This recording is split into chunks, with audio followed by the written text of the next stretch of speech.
आप सुन रहे हैं डीजे करण सिंह पंदरों का मिक्स किया हुआ गाना।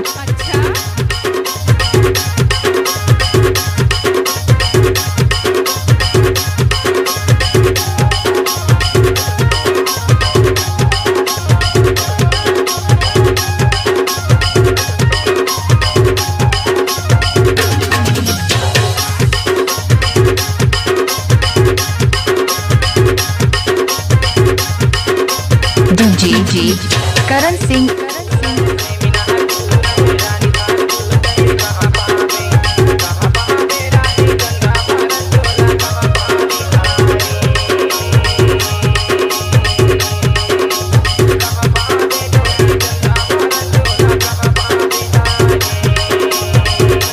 अच्छा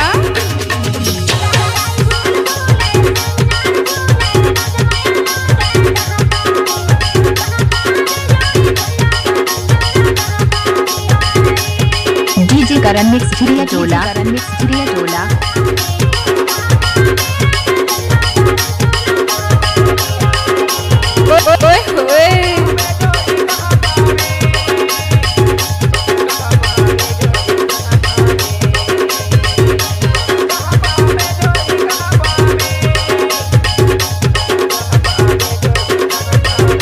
डीजे करण सिंह।